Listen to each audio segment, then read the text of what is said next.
ಆತ್ಮೀಯ ವಿದ್ಯಾರ್ಥಿಗಳೇ, ತಮಗೆಲ್ಲರಿಗೂ ಕೂಡ ರಾಣಿ ಚೆನ್ನಮ್ಮ ವಿಶ್ವವಿದ್ಯಾಲಯದ BA 2ನೇ ಸೆಮಿಸ್ಟರ್ನ ಸಮಗ್ರ ಅರ್ಥಶಾಸ್ತ್ರ ಈ ಒಂದು ವಿಷಯದ ಆನ್ಲೈನ್ ತರಗತಿಗೆ ಆತ್ಮೀಯವಾದ ಸ್ವಾಗತ.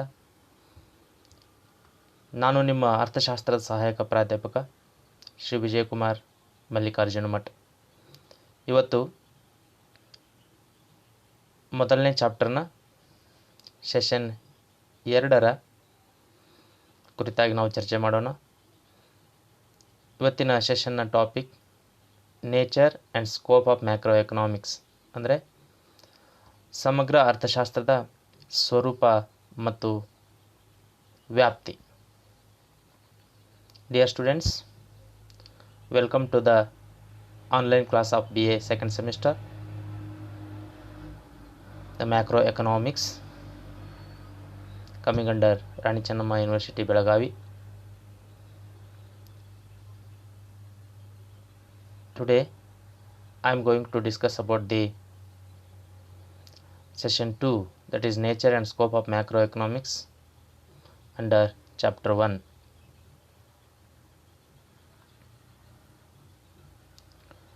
ಆತ್ಮೀಯ ವಿದ್ಯಾರ್ಥಿಗಳೇ, ಈ ಮೊದಲನೇ ತರಗತಿಯಲ್ಲಿ ತಾವು ಸಮಗ್ರ ಅರ್ಥಶಾಸ್ತ್ರ ಅಂದರೇನು, ಅದರ ಅರ್ಥ ಮತ್ತು ವ್ಯಾಖ್ಯೆಗಳ ಕುರಿತಾಗಿ ತಿಳಿದುಕೊಂಡಿರುತ್ತೀರಿ.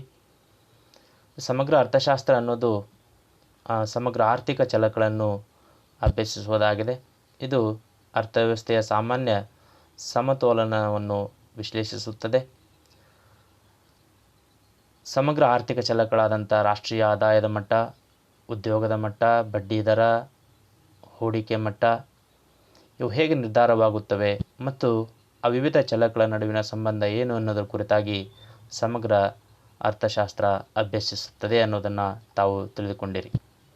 Dear students, in the previous class we discussed about the meaning and definition of macroeconomics. That is, macroeconomics studies the aggregate economic variables like general employment level, rate of interest, national income, investment rate, how these aggregate economic variables are determined, and also what is the relationship between these different variables. So this is the meaning and definition of macroeconomics we discussed in the previous class. Today let us move to the nature and scope of macroeconomics. So what is nature and scope of macroeconomics? Generally, the scope of any subject tells us the what are the important issues or the important subjects that we study in a particular subject, So the scope of any subject tells about the boundary of the study of the subject. So here, in here, the nature and scope of macroeconomics also tells us what are the important issues that we study in the macroeconomics. Dear students, the macroeconomics is a branch of economics which rose to prominence after the Great Depression of 1930. So exactly in the year 1929, the economic depression happened in America. So later on it spread to the other parts of the world. So in the history of mankind, the Great Depression of 1930 is remembered for its far-reaching economic consequences on the human life. So till then, the microeconomic theories propounded by classical economists were dominated. But in the year 1930, the Great Depression happened. So the classical theories failed to provide solution to this crisis. So many classical economists failed to find out the reason and the way out of this crisis. So it was the Keynes, John Maynard Keynes of England, who gave the solution to this crisis and laid formally foundation to the study of macroeconomics. So when the whole world was engulfed with the economic crisis, it was Keynes who bring out his famous work, a book, A General Theory of Employment, Interest and Money, wherein he discussed about the nature of this economic crisis and the reasons for this, and also what are the solutions for this crisis. So in the theory, in his book, he called upon the governments across the different countries of the world to actively participate in the working of the economy, which was totally opposite to the classical economists who believed in the self-adjustment mechanism of the policy. That is laissez-faire policy. So their laissez-faire policy here failed to provide the solution to this depression, but it was the Keynes who identified the role and importance of government in working of the economy, and he formally laid the foundation for the study of macroeconomics as the separate branch of economics. ಆತ್ಮೀಯ ವಿದ್ಯಾರ್ಥಿಗಳೇ, ಈ ಹಿಂದಿನ ತರಗತಿಯಲ್ಲಿ ತಾವು ಸಮಗ್ರ ಅರ್ಥಶಾಸ್ತ್ರದ ಅರ್ಥ ಮತ್ತು ವ್ಯಾಖ್ಯೆಗಳ ಕುರಿತಾಗಿ ಅಭ್ಯಾಸ ಮಾಡಿರುತ್ತೀರಿ. ಸೊ ಈಗ ನಾವು ಈ ಒಂದು ಸಮಗ್ರ ಅರ್ಥಶಾಸ್ತ್ರದ ಸ್ವರೂಪ ಮತ್ತು ವ್ಯಾಪ್ತಿ ಏನು ಅನ್ನೋದರ ಕುರಿತಾಗಿ ನಾವು ಚರ್ಚೆ ಮಾಡೋಣ. ತಾವೀಗಾಗಲೇ ತಿಳಿದುಕೊಂಡಿರುವಂತೆ ಸಮಗ್ರ ಅರ್ಥಶಾಸ್ತ್ರ ಅರ್ಥಶಾಸ್ತ್ರದ ಒಂದು ಶಾಖೆಯಾಗಿರುತ್ತದೆ ಮತ್ತು ಅದು ಸಮಗ್ರ ಆರ್ಥಿಕ ಚಲಕಗಳ ಕುರಿತಾಗಿ ಅಭ್ಯಸಿಸುತ್ತದೆ. ಅಂದರೆ ಒಂದು ಅರ್ಥವ್ಯವಸ್ಥೆಯನ್ನು ಇಡಿಯಾಗಿ ಅಭ್ಯಾಸ ಮಾಡುವುದೇ ಸಮಗ್ರ ಅರ್ಥಶಾಸ್ತ್ರವಾಗಿರುತ್ತದೆ. ಈ ಸಮಗ್ರ ಅರ್ಥಶಾಸ್ತ್ರ ಅನ್ನೋದು 1930ರ ಮಹಾ ಆರ್ಥಿಕ ಬಿಕ್ಕಟ್ಟಿನ ನಂತರ ಹೆಚ್ಚು ಪ್ರಾಮುಖ್ಯತೆಯನ್ನು ಪಡೆದುಕೊಳ್ಳುತ್ತದೆ. ಈ ಮಹಾ ಆರ್ಥಿಕ ಬಿಕ್ಕಟ್ಟು ಸಂಭವಿಸೋಕ್ಕಿಂತ ಮುಂಚೆ ಸೂಕ್ಷ್ಮ ಅರ್ಥಶಾಸ್ತ್ರಜ್ಞರು ಅಥವಾ ಸಂಪ್ರದಾಯ ಪಂಥದ ಅರ್ಥಶಾಸ್ತ್ರಜ್ಞರು ಪ್ರತಿಪಾದಿಸಿದಂತಹ ಸಿದ್ಧಾಂತಗಳು ಹೆಚ್ಚು ಪ್ರಚಲಿತದಲ್ಲಿದ್ದವು ಮತ್ತು ಜಗತ್ತಿನ ಬಹುತೇಕ ರಾಷ್ಟ್ರಗಳು ಅದೇ ಸಿದ್ಧಾಂತವನ್ನು ತಮ್ಮ ನೀತಿಗಳಲ್ಲಿ ಬಳಸಿಕೊಳ್ಳುತ್ತಿದ್ದರು. ಆದರೆ ಯಾವಾಗ 1929ರಲ್ಲಿ ಮೊದಲ ಬಾರಿಗೆ ಅಮೆರಿಕಾದಲ್ಲಿ ಒಂದು ಆರ್ಥಿಕ ಬಿಕ್ಕಟ್ಟು ಪ್ರಾರಂಭವಾಯಿತು, ನಂತರದ ದಿನಗಳಲ್ಲಿ ಅದು ತೀವ್ರ ಸ್ವರೂಪವನ್ನು ಪಡೆದುಕೊಂಡು ಇಡೀ ಜಗತ್ತಿನ ಪ್ರಮುಖ ರಾಷ್ಟ್ರಗಳಿಗೆ ಅದು ವ್ಯಾಪಿಸುತ್ತದೆ ಮತ್ತು ಇಡೀ ಮಾನವ ಕುಲದ ಇತಿಹಾಸದಲ್ಲೇ ಈ ಮಹಾ ಆರ್ಥಿಕ ಬಿಕ್ಕಟ್ಟು ಒಂದು ಮರೆಯಲಾಗದಂತಹ ಪರಿಣಾಮವನ್ನು ಜಾಗತಿಕ ಅರ್ಥವ್ಯವಸ್ಥೆ ಮೇಲೆ ಬೀರಿರುತ್ತದೆ. ಬಹುತೇಕ ರಾಷ್ಟ್ರಗಳು ಸಮಸ್ಯೆಯ ಸುಳಿಯಲ್ಲಿ ಸಿಲುಕೊಂಡು ಉತ್ಪಾದನೆ ನಿಂತು ಹೋಯಿತು, ನಿರುದ್ಯೋಗ ಹೆಚ್ಚಾಯಿತು, ಹೂಡಿಕೆ ಆಗಲಿಲ್ಲ, ಸೊ ಬೆಲೆಗಳು ಇಳಿದಕ್ಕೆ ಪ್ರಾರಂಭ ಮಾಡಿದ್ದು. ಸೊ ಒಂದು ರೀತಿಯ ಅರ್ಥವ್ಯವಸ್ಥೆಯಲ್ಲಿ ನಿರಾಶಾದಾಯಕ ವಾತಾವರಣ, ಕಾರ್ಮೋಡದ ಸ್ಥಿತಿ ನಿರ್ಮಾಣವಾಗಿತ್ತು. ಸೊ ಈ ಒಂದು ಬಿಕ್ಕಟ್ಟಿಗೆ ಸಂಪ್ರದಾಯ ಪಂಥದ ಅರ್ಥಶಾಸ್ತ್ರಜ್ಞರು ಪ್ರತಿಪಾದಿಸಿದಂಥ ಸಿದ್ಧಾಂತಗಳು ಪರಿಹಾರವನ್ನು ಕೊಡುವುದರಲ್ಲಿ ವಿಫಲವಾದವು. ಅಂದರೆ ಸೇರವರ ಮಾರುಕಟ್ಟೆ ನಿಯಮ ಏನಿತ್ತು, supply creates its own demand, ಅಂದರೆ ಪೂರೈಕೆ ತನ್ನದೇ ಆದ ಬೇಡಿಕೆಯನ್ನು ಸೃಷ್ಟಿಸಿಕೊಳ್ಳುತ್ತದೆ ಎನ್ನುವ ಒಂದು ಸಿದ್ಧಾಂತ ಏನಿತ್ತು, ಅದು ಇಲ್ಲಿ ಸುಳ್ಳೆಂದು ಸಾಬೀತಾಯಿತು. ಯಾಕೆಂದರೆ ಮಾರುಕಟ್ಟೆಯಲ್ಲಿ ಬೇಡಿಕೆ ಸಂಪೂರ್ಣವಾಗಿ ಕಡಿಮೆಯಾಗಿತ್ತು, ಉತ್ಪಾದನೆ ನಿಂತು ಹೋಗಿತ್ತು. ಸೊ ಎಲ್ಲ ಕಾರಣದಿಂದಾಗಿ ಈ ಬಿಕ್ಕಟ್ಟಿಗೆ ಪರಿಹಾರವನ್ನು ಕಂಡುಕೊಳ್ಳುವುದು ಒಂದು ದೊಡ್ಡ ಸಮಸ್ಯೆಯಾಗಿತ್ತು. ಸೊ ಆಗ ಇಂಗ್ಲೆಂಡಿನ ಪ್ರಸಿದ್ಧ ಅರ್ಥಶಾಸ್ತ್ರಜ್ಞರಾದಂತಹ ಜಾನ್ ಮೆನಾರ್ಡ್ ಕೇನ್ಸ್ ರವರು ಒಂದು ಪುಸ್ತಕವನ್ನು ಬರೀತಾರೆ, A general theory of employment, interest and ಮನಿ, ಅಂದರೆ ಉದ್ಯೋಗ, ಬಡ್ಡಿ ಮತ್ತು ಹಣದ ಸಾಮಾನ್ಯ ಸಿದ್ಧಾಂತ ಅನ್ನುವ ಪುಸ್ತಕವನ್ನು ಬರೆದು ಅದು 1936ರಲ್ಲಿ ಪ್ರಕಟಗೊಳ್ಳುತ್ತದೆ. ಸೊ ಈ ಒಂದು ಪುಸ್ತಕದಲ್ಲಿ ಕೇನ್ಸ್ ರವರು ಈ ಸಂಪ್ರದಾಯ ಪಂಥದ ಅರ್ಥಶಾಸ್ತ್ರಜ್ಞರ ಸಿದ್ಧಾಂತಗಳನ್ನು ಅವರು ತಳ್ಳಿ ಹಾಕ್ತಾರೆ ಮತ್ತು ಈ ಮಹಾ ಆರ್ಥಿಕ ಬಿಕ್ಕಟ್ಟಿನ ಕಾರಣ, ಅದರಿಂದ ಹೊರಗೆ ಬರೋದಕ್ಕೆ ಇದ್ದಂತಹ ಪರಿಹಾರ ಮಾರ್ಗಗಳು ಯಾವುವು ಅನ್ನೋದ್ರ ಬಗ್ಗೆ ಕೂಲಂಕಷವಾಗಿ ವಿವರಿಸುತ್ತಾರೆ. ಸೊ ಹಾಗಾಗಿ ಈ 1930ರ ನಂತರದಲ್ಲಿ, ಅಂದರೆ ನಿರ್ದಿಷ್ಟವಾಗಿ ಈ ಕೇನ್ಸ್ ಅವರು ಬರೆದಂತಹ ಪುಸ್ತಕ ಪ್ರಕಟಗೊಂಡ ನಂತರ ಸಮಗ್ರ ಅರ್ಥಶಾಸ್ತ್ರವು ಹೆಚ್ಚು ಪ್ರಚಲಿತಕ್ಕೆ ಬರುತ್ತದೆ ಮತ್ತು ಅರ್ಥಶಾಸ್ತ್ರದ ಒಂದು ಪ್ರತ್ಯೇಕ ಶಾಖೆಯಾಗಿ, ಅಧ್ಯಯನ ಶಾಖೆಯಾಗಿ ಅದು ಹೊರಹೊಮ್ಮುತ್ತದೆ. ಸೊ ಇಲ್ಲಿ ಕೇನ್ಸ್ ಅವರು ಮುಖ್ಯವಾಗಿ ತಮ್ಮ ಒಂದು ಸಿದ್ಧಾಂತದಲ್ಲಿ ಅವರು ಅರ್ಥವ್ಯವಸ್ಥೆಯ ಕಾರ್ಯಾಚರಣೆಯಲ್ಲಿ ಸರ್ಕಾರದ ಪ್ರಾಮುಖ್ಯತೆಯನ್ನು ಒತ್ತಿ ಹೇಳುತ್ತಾರೆ. ಆದರೆ ಇದು ಸಂಪೂರ್ಣವಾಗಿ ಸಂಪ್ರದಾಯ ಪಂಥದಕ್ಕೆ ವಿರುದ್ಧವಾದಂಥ ಒಂದು ಅಭಿಪ್ರಾಯವಾಗಿತ್ತು. ಯಾಕೆಂದರೆ ಸಂಪ್ರದಾಯ ಪಂಥದವರು ಅರ್ಥವ್ಯವಸ್ಥೆಯಲ್ಲಿ ಸರ್ಕಾರದ ಹಸ್ತಕ್ಷೇಪವನ್ನು ಅವರು ವಿರೋಧಿಸಿದ್ದರು. ಅಂದರೆ ಸರ್ಕಾರದ ಹಸ್ತಕ್ಷೇಪ ರಹಿತ ನೀತಿ ಅದು ಸಂಪ್ರದಾಯ ಪಂಥದ ನೀತಿಯಾಗಿತ್ತು. ಆದರೆ ಆ ಒಂದು ನೀತಿ ಈ ಮಹಾ ಆರ್ಥಿಕ ಬಿಕ್ಕಟ್ಟಿನ ಸಂದರ್ಭದಲ್ಲಿ ಸುಳ್ಳೆಂದು ಸಾಬೀತಾಯಿತು ಮತ್ತು ಕೇನ್ಸ್ ರವರು ಸರ್ಕಾರದ ನೀತಿ ಧೋರಣೆಗಳು ಅರ್ಥವ್ಯವಸ್ಥೆಯ ಕಾರ್ಯಾಚರಣೆಯಲ್ಲಿ ಬಹುಮುಖ್ಯ ಪಾತ್ರವನ್ನು ವಹಿಸುತ್ತವೆ ಎನ್ನುವುದನ್ನು ತಿಳಿಸಿ ಹೇಳಿರುತ್ತಾರೆ.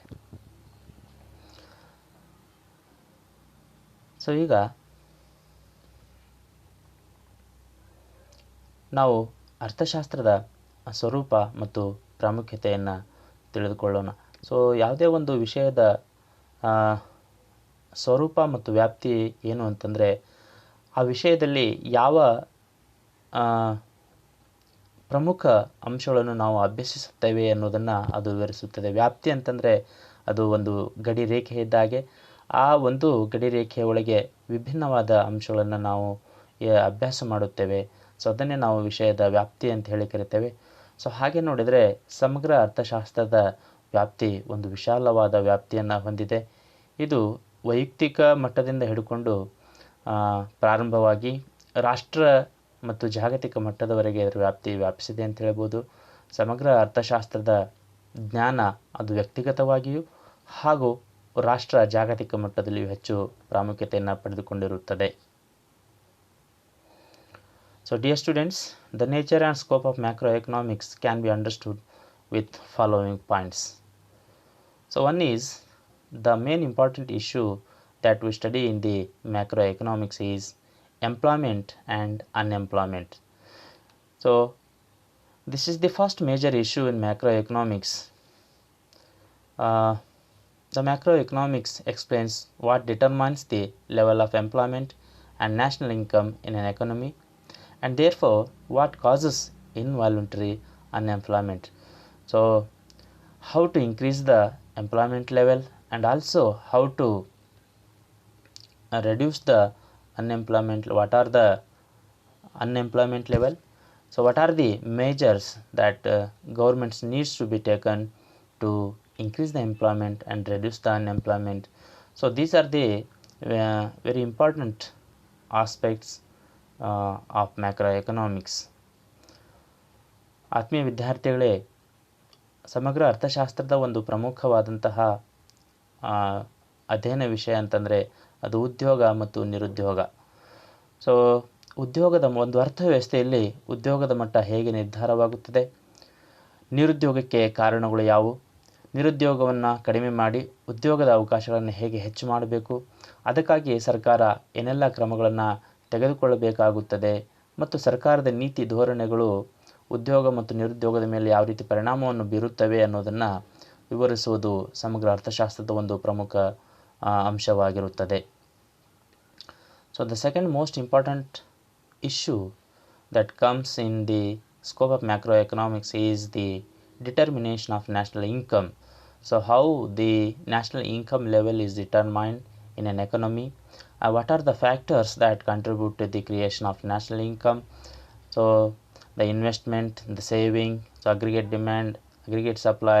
So these are the various economic factors that altogether determines the level of national income. So the macroeconomics studies the relationship between all these aggregate economic variables and how the level of national income is determined in an economy, and how this national income level can be taken to higher level with the policy intervention of the government. So this is the major issue that comes in the scope of macroeconomics. ಆತ್ಮೀಯ ವಿದ್ಯಾರ್ಥಿಗಳೇ, ರಾಷ್ಟ್ರೀಯ ಆದಾಯದ ನಿರ್ಧಾರ ಮಾಡುವುದು ಸಮಗ್ರ ಅರ್ಥಶಾಸ್ತ್ರದ ಒಂದು ಪ್ರಮುಖ ಅಧ್ಯಯನ ವಿಷಯವಾಗಿರುತ್ತದೆ. ಅಂದರೆ ರಾಷ್ಟ್ರೀಯ ಆದಾಯ ಅಂದ್ರೇನು, ರಾಷ್ಟ್ರೀಯ ಆದಾಯ ಹೇಗೆ ನಿರ್ಧಾರವಾಗುತ್ತದೆ, ರಾಷ್ಟ್ರೀಯ ಆದಾಯದ ಉತ್ಪತ್ತಿಗೆ ಕಾರಣವಾದ ಅಂಶಗಳು ಯಾವ್ಯಾವು, ಸೊ ಎಲ್ಲ ವಿಷಯಗಳ ಕುರಿತಾಗಿ ಸಮಗ್ರ ಅರ್ಥಶಾಸ್ತ್ರವು ವಿವರಿಸುತ್ತದೆ. ಅದು ಹೂಡಿಕೆ ಮಟ್ಟ ಆಗಿರ್ಬೋದು, ಉಳಿತಾಯದ ಮಟ್ಟ, ಬೇಡಿಕೆ ಮಟ್ಟ, ಪೂರೈಕೆ ಮಟ್ಟ, ಇವೆಲ್ಲವೂ ಸೇರಿಕೊಂಡು ರಾಷ್ಟ್ರೀಯ ಆದಾಯ ಮಟ್ಟವನ್ನು ಹೇಗೆ ನಿರ್ಧರಿಸುತ್ತವೆ ಅನ್ನೋದನ್ನು ಈ ಸಮಗ್ರ ಅರ್ಥಶಾಸ್ತ್ರ ವಿಶ್ಲೇಷಣೆ ಮಾಡುತ್ತದೆ. ಅಷ್ಟೇ ಅಲ್ಲ, ಒಂದು ರಾಷ್ಟ್ರದ ರಾಷ್ಟ್ರೀಯ ಆದಾಯದ ಮಟ್ಟವನ್ನು ಹೇಗೆ ಹೆಚ್ಚಿಸಬೇಕು, ಅದಕ್ಕಾಗಿ ಸರ್ಕಾರ ತೆಗೆದುಕೊಳ್ಳಬೇಕಾದಂತಹ ನೀತಿ ಧೋರಣೆಗಳು ಯಾವುವು, ಅನುಸರಿಸಬೇಕಾದ ಕ್ರಮಗಳು ಯಾವುವು ಎನ್ನುವುದನ್ನೆಲ್ಲವನ್ನು ಸಮಗ್ರ ಅರ್ಥಶಾಸ್ತ್ರ ವಿವರಿಸುತ್ತದೆ. So another important aspect or the issue that comes under the scope of macroeconomics is the general price level and inflation. So dear students, the work of the macroeconomics is to explain the problem of inflation. So what is the inflation? What are the reasons for the inflation? Its effects on different sectors of the economy, and also the measures to control the inflation. So as you know, inflation has been a major problem faced by both the developed and developing countries. So the major task or the major concern of the macroeconomics is to find out the solution for the inflation and how to mitigate this problem. So ಆತ್ಮೀಯ ವಿದ್ಯಾರ್ಥಿಗಳೇ, ಸಮಗ್ರ ಅರ್ಥಶಾಸ್ತ್ರದ ವ್ಯಾಪ್ತಿಯಲ್ಲಿ ಬರುವಂಥ ಮತ್ತೊಂದು ಪ್ರಮುಖವಾದ ವಿಷಯ ಅಂತಂದರೆ ಸಾಮಾನ್ಯ ಬೆಲೆ ಮಟ್ಟ ಮತ್ತು ಹಣದುಬ್ಬರ. ಒಂದು ಅರ್ಥವ್ಯವಸ್ಥೆಯಲ್ಲಿ ಸಾಮಾನ್ಯ ಬೆಲೆ ಮಟ್ಟ ಹೇಗೆ ನಿರ್ಧಾರವಾಗುತ್ತದೆ, ಬೆಲೆಗಳಲ್ಲಿನ ನಿರಂತರವಾದ ಏರಿಕೆಯನ್ನೇ ನಾವು ಹಣದುಬ್ಬರ ಅಂತೇಳಿ ಕರಿತೇವೆ. ಸೊ ಹಾಗಾದರೆ ಹಣದುಬ್ಬರ ಅಂದ್ರೇನು, ಹಣದುಬ್ಬರದಕ್ಕೆ ಕಾರಣಗಳು ಯಾವ್ಯಾವು, ಹಣದುಬ್ಬರದ ಪರಿಣಾಮಗಳು ಯಾವ್ಯಾವು, ಅಂದರೆ ಅರ್ಥವ್ಯವಸ್ಥೆಯ ವಿವಿಧ ವಲಯಗಳ ಮೇಲೆ ಹಣದುಬ್ಬರ ಯಾವ ರೀತಿ ಪರಿಣಾಮವನ್ನು ಬೀರುತ್ತದೆ ಮತ್ತು ಹಣದುಬ್ಬರವನ್ನು ನಿಯಂತ್ರಿಸುವುದಕ್ಕಾಗಿ ಸರ್ಕಾರ ತೆಗೆದುಕೊಳ್ಳಬೇಕಾದಂತಹ ಕ್ರಮಗಳು ಯಾವ್ಯಾವು, ಇದೆಲ್ಲವನ್ನು ಕುರಿತಾಗಿ ಸಮಗ್ರ ಅರ್ಥಶಾಸ್ತ್ರ ವಿಶ್ಲೇಷಣೆ ಮಾಡುತ್ತದೆ. ತಾವೆಲ್ಲ ತಿಳಿದುಕೊಂಡಿರುವ ಹಾಗೆ ಈ ಹಣದುಬ್ಬರ ಅನ್ನೋದು ಒಂದು ಪ್ರಮುಖ ಆರ್ಥಿಕ ಸಮಸ್ಯೆ ಆಗಿರುತ್ತದೆ. ಹಾಗಾಗಿ ಪ್ರತಿಯೊಂದು ಸರ್ಕಾರವೂ ಕೂಡ ತನ್ನ ಆರ್ಥಿಕ ನೀತಿಯಲ್ಲಿ ಈ ಹಣದುಬ್ಬರವನ್ನು ನಿಯಂತ್ರಿಸಬೇಕಾಗಿ ಕ್ರಮಗಳನ್ನು ಕೈಗೊಳ್ಳಬೇಕಾಗ್ತದೆ. ಸೊ ಅಂತಹ ಹಣದುಬ್ಬರದ ನಿಯಂತ್ರಣ ಕ್ರಮಗಳು ಯಾವ್ಯಾವು ಮತ್ತು ಅವರು ಯಾವ ರೀತಿ ಕಾರ್ಯವನ್ನು ಪರಿಣಾಮವನ್ನು ಬೀರುತ್ತವೆ ಅನ್ನೋದ್ರ ಕುರಿತಾಗಿ ಸಮಗ್ರವಾಗಿ ವಿಶ್ಲೇಷಣೆ ಮಾಡುವುದೇ ಈ ಸಮಗ್ರ ಅರ್ಥಶಾಸ್ತ್ರದ ವ್ಯಾಪ್ತಿಯ ಒಂದು ಭಾಗವಾಗಿರುತ್ತದೆ. So another most important issue that comes in the scope of macroeconomics is business cycles. So throughout history, market economics have experienced what are called business cycles. Business cycles refers to fluctuations in output and employment with alternating periods of boom and recession. So what are the causes of these business cycles or ups and downs in market economies is an important macroeconomic issue. And also, so what are the measures to control these business cycles is also a major concern of the study of macroeconomics. ಆತ್ಮೀಯ ವಿದ್ಯಾರ್ಥಿಗಳೇ, ವ್ಯಾಪಾರಿ ಚಕ್ರಗಳು ಎನ್ನುವುದು ಸಮಗ್ರ ಅರ್ಥಶಾಸ್ತ್ರದ ವ್ಯಾಪ್ತಿಯಲ್ಲಿ ಬರುವಂಥ ಮತ್ತೊಂದು ಪ್ರಮುಖವಾದ ವಿಷಯವಾಗಿರುತ್ತದೆ. ಈ ವ್ಯಾಪಾರಿ ಚಕ್ರಗಳು ಅರ್ಥವ್ಯವಸ್ಥೆಯಲ್ಲಿ ಮೇಲಿಂದ ಮೇಲೆ ಕ್ರಮಬದ್ಧವಾಗಿ ಸಂಭವಿಸುವಂತಹ ಆರ್ಥಿಕ ಚಟುವಟಿಕೆಗಳಲ್ಲಿನ ಏರಿಳಿತಗಳು ಅಂತೇಳಿ ನಾವು ಹೇಳ್ಬೋದು. ಈ ಬಿಸ್ನೆಸ್ ಸೈಕಲ್ ವ್ಯಾಪಾರಿ ಚಕ್ರಗಳ ಕುರಿತಾಗಿ ತಾವು ವಿವರವಾಗಿ ಮುಂದಿನ ತರಗತಿಯಲ್ಲಿ ಅಭ್ಯಾಸ ಮಾಡಲಿದ್ದೀರಿ. ಸೊ ಆದರೆ ಸಂಕ್ಷಿಪ್ತವಾಗಿ ಹೇಳಬೇಕಾದ್ರೆ ಈ ವ್ಯಾಪಾರಿ ಚಕ್ರಗಳು ಅರ್ಥವ್ಯವಸ್ಥೆಯಲ್ಲಿನ ಆರ್ಥಿಕ ಚಟುವಟಿಕೆಗಳಲ್ಲಿನ ಏರಿಳಿತಗಳಾಗಿವೆ. ಅಂದರೆ ಇವು ಕ್ರಮಬದ್ಧವಾಗಿ ಒಮ್ಮೆ ಆರ್ಥಿಕ ಉತ್ಕರ್ಷ, ಮತ್ತೊಮ್ಮೆ ಆರ್ಥಿಕ ಹಿಂಜರಿತ, ಮತ್ತು ಚೇತರಿಕೆ, ಉತ್ಕರ್ಷ, ಈ ರೀತಿಯಾಗಿ ಕ್ರಮಬದ್ಧವಾಗಿ ಇವು ಸಂಭವಿಸುವುದರಿಂದ ಇದನ್ನು ವ್ಯಾಪಾರಿ ಚಕ್ರಗಳು ಅಥವಾ ಆರ್ಥಿಕ ಆವರ್ತಗಳು ಅಂತ ಹೇಳಿ ಕರಿತೇವೆ. ಈ ಆರ್ಥಿಕ ಆವರ್ತಗಳು ಸಂಭವಿಸೋದಕ್ಕೆ ಕಾರಣಗಳು ಯಾವ್ಯಾವು ಮತ್ತು ಅವುಗಳ ಪರಿಣಾಮಗಳು ಏನು, ಜೊತೆಗೆ ಅವುಗಳನ್ನು ನಿಯಂತ್ರಿಸೋದಕ್ಕೆ ತೆಗೆದುಕೊಳ್ಳಬೇಕಾದಂತಹ ಕ್ರಮಗಳು ಯಾವ್ಯಾವು ಅನ್ನೋದನ್ನು ಕುರಿತಾಗಿ ವಿಶ್ಲೇಷಿಸುವುದು ಸಮಗ್ರ ಅರ್ಥಶಾಸ್ತ್ರದ ವ್ಯಾಪ್ತಿಯ ಒಂದು ಭಾಗವಾಗಿರುತ್ತದೆ. So dear students, another important issue that comes in the scope of macroeconomics is stagflation. So stagflation is a condition wherein we can see the high rate of inflation and high rate of unemployment. So the existence of high inflation and high unemployment rate is called stagflation. So during 1970s, in some countries of the world, there was a recession or stagnation, which was accompanied by not only high unemployment but also with rapid inflation. So this condition of coexistence of high inflation and unemployment is called stagflation. So stagflation is an important issue of modern economics. So what are the reasons for the existence of stagflation, and what are the measures, policy measures to come out of this condition of stagflation is the important concern of the study of macroeconomics. ಆತ್ಮೀಯ ವಿದ್ಯಾರ್ಥಿಗಳೇ, ಈ stagflation ಅಥವಾ ಉಬ್ಬರ ಮಂದ ಸ್ಥಿತಿ ಅಂತೇಳಿ ನಾವು ಕರಿತೇವೆ, ಇದು ಸಮಗ್ರ ಅರ್ಥಶಾಸ್ತ್ರದ ವ್ಯಾಪ್ತಿಯಲ್ಲಿ ಬರುವಂಥ ಮತ್ತೊಂದು ಪ್ರಮುಖ ವಿಷಯವಾಗಿರುತ್ತದೆ. ಈ ಉಬ್ಬರ ಮಂದ ಸ್ಥಿತಿ ಅಂತಂದರೆ ಏಕಕಾಲಕ್ಕೆ ಅರ್ಥವ್ಯವಸ್ಥೆಯಲ್ಲಿ ಹಣದುಬ್ಬರ ಅಂದರೆ ಅತಿಯಾದ ಬೆಲೆ ಏರಿಕೆ ಮತ್ತು ಅತಿಯಾದ ನಿರುದ್ಯೋಗ ಎರಡೂ ಅಸ್ತಿತ್ವದಲ್ಲಿರುವ ಒಂದು ಸ್ಥಿತಿಯನ್ನು ನಾವು ಉಬ್ಬರ ಮಂದ ಸ್ಥಿತಿ ಅಂತ ಹೇಳಿ ಕರಿತೇವೆ ಅಥವಾ ಸ್ಟ್ಯಾಗ್ಫ್ಲೇಷನ್ ಅಂತ ಹೇಳಿ ಕರಿತೇವೆ. ಜಾಗತಿಕವಾಗಿ 1970ರ ದಶಕದಲ್ಲಿ ಪ್ರಮುಖ ಕೆಲವೊಂದು ರಾಷ್ಟ್ರಗಳಲ್ಲಿ ಈ ಒಂದು ಸ್ಥಿತಿ ನಿರ್ಮಾಣವಾಗಿತ್ತು. ಅಂದರೆ ಅಲ್ಲಿ ವೇಗವಾಗಿ ಬೆಲೆಗಳು ಏರ್ತಾ ಇದ್ದವು, ಜೊತೆಗೆ ಅಲ್ಲಿ ಅಷ್ಟೇ ವೇಗವಾಗಿ ನಿರುದ್ಯೋಗನೂ ಕೂಡ ಹೆಚ್ಚಾಗ್ತಾ ಇತ್ತು. ಸೊ ಈ ಒಂದು ಸ್ಥಿತಿಯನ್ನು ನಾವು ಉಬ್ಬರ ಮಂದ ಸ್ಥಿತಿ ಅಂತೇಳಿ ಗುರುತಿಸುತ್ತೇವೆ. ಈ ಉಬ್ಬರ ಮಂದ ಸ್ಥಿತಿಯು ಇವತ್ತಿನ ಬಹುತೇಕ ಆಧುನಿಕ ಅರ್ಥವ್ಯವಸ್ಥೆಯ ಒಂದು ಪ್ರಮುಖ ಲಕ್ಷಣ ಅಂಥೇಳಿ ನಾವು ಹೇಳ್ಬೋದಾಗಿದೆ. ಸೊ ಇದು ಆರ್ಥಿಕ ಸಮಸ್ಯೆಯಾಗಿ ಗುರುತಿಸಿಕೊಂಡಿದೆ. ಇದಕ್ಕೆ ಕಾರಣಗಳೇನು ಮತ್ತು ಇದರಿಂದ ಹೊರಗೆ ಬರೋದಕ್ಕೆ ಪರಿಹಾರ ಮಾರ್ಗಗಳು ಯಾವುವು ಅನ್ನೋದನ್ನು ವಿಶ್ಲೇಷಿಸುವುದು ಸಮಗ್ರ ಅರ್ಥಶಾಸ್ತ್ರ ವ್ಯಾಪ್ತಿಯ ಒಂದು ಭಾಗವಾಗಿದೆ. So dear students, another most important issue that comes in the study of macroeconomics is the economic growth. So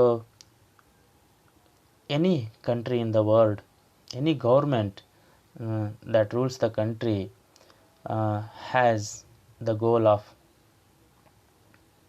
accelerating the rate of growth of economy. So economic growth is an important issue in macroeconomics, which explains what determines economic growth rate in a country, how to increase the growth rate, what are the factors that contribute to the economic growth of country, so what are the obstacles and how to overcome these obstacles. So these are the important issues that comes in the study of macroeconomics. ಆತ್ಮೀಯ ವಿದ್ಯಾರ್ಥಿಗಳೇ, ಆರ್ಥಿಕ ಬೆಳವಣಿಗೆ ಎನ್ನುವುದು ಮತ್ತೊಂದು ಪ್ರಮುಖ ವಿಷಯವಾಗಿರ್ತದೆ. ಇದು ಸಮಗ್ರ ಅರ್ಥಶಾಸ್ತ್ರದ ವ್ಯಾಪ್ತಿಯಲ್ಲಿ ಬರುವಂಥ ಒಂದು ಪ್ರಮುಖ ವಿಷಯವಾಗಿರುತ್ತದೆ. ಸೊ ಆರ್ಥಿಕ ಬೆಳವಣಿಗೆ ಅಂದ್ರೇನು, ಆರ್ಥಿಕ ಬೆಳವಣಿಗೆಗೆ ಹೆಚ್ಚಿಸಬೇಕಾದರೆ ತೆಗೆದುಕೊಳ್ಳಬೇಕಾದಂತಹ ಕ್ರಮಗಳು ಯಾವ್ಯಾವು, ಒಂದು ರಾಷ್ಟ್ರದ ಆರ್ಥಿಕ ಬೆಳವಣಿಗೆಗಿರುವಂಥ ಅಡೆತಡೆಗಳು ಯಾವುವು ಮತ್ತು ಅವುಗಳನ್ನು ಹೇಗೆ ನಿವಾರಿಸಬಹುದು, ಆರ್ಥಿಕ ಬೆಳವಣಿಗೆಯನ್ನು ಹೆಚ್ಚಿಸುವುದಕ್ಕೆ ಏನೆಲ್ಲ ಕ್ರಮಗಳನ್ನು ತೆಗೆದುಕೊಳ್ಳಬೇಕು, ಇವೆಲ್ಲ ಸಮಗ್ರ ಅರ್ಥಶಾಸ್ತ್ರದ ಅಧ್ಯಯನದ ವ್ಯಾಪ್ತಿಯಲ್ಲಿ ಬರುವಂತಹ ಪ್ರಮುಖ ವಿಷಯಗಳಾಗಿರುತ್ತವೆ.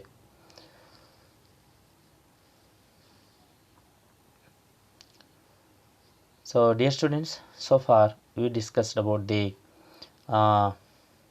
nature and scope of macroeconomics. So in a nutshell, we can say that macroeconomics is a branch of economics which emerged or which rose to prominence after the Great Depression of 1930, especially after John Maynard Keynes, who wrote the book A General Theory of Employment, Interest and Money, that published in the year 1936. So So the nature and scope of macroeconomics can be understood with the following points. Employment, one is employment and unemployment, determination of national income, general price level, inflation, business cycles, stagflation, economic growth.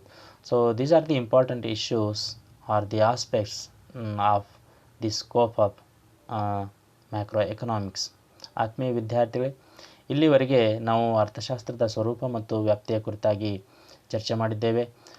So ಸಂಕ್ಷಿಪ್ತವಾಗಿ ಹೇಳಬೇಕಾದ್ರೆ ಸಮಗ್ರ ಅರ್ಥಶಾಸ್ತ್ರವು ಅರ್ಥಶಾಸ್ತ್ರದ ಒಂದು ಶಾಖೆಯಾಗಿರುತ್ತದೆ ಮತ್ತು ಇದು 1930ರ ಮಹಾ ಆರ್ಥಿಕ ಬಿಕ್ಕಟ್ಟಿನ ನಂತರ ಹೆಚ್ಚು ಪ್ರಸಿದ್ಧಿಗೆ ಬರುತ್ತದೆ. ವಿಶೇಷವಾಗಿ ಜಾನ್ ಮೆನಾರ್ಡ್ ಕೇನ್ಸ್ ಅವರು 1936ರಲ್ಲಿ ಒಂದು ಪುಸ್ತಕವನ್ನು ಬರೆದು ಪ್ರಕಟಿಸುತ್ತಾರೆ. ಉದ್ಯೋಗ, ಬಡ್ಡಿ ಮತ್ತು ಹಣದ ಸಾಮಾನ್ಯ ಸಿದ್ಧಾಂತ ಎನ್ನುವ ಪುಸ್ತಕ. ಇದನ್ನು ಬರೆದ ನಂತರ ಸಮಗ್ರ ಅರ್ಥಶಾಸ್ತ್ರ ಹೆಚ್ಚು ಪ್ರಾಮುಖ್ಯತೆಯನ್ನು ಪಡೆದುಕೊಳ್ಳುತ್ತದೆ.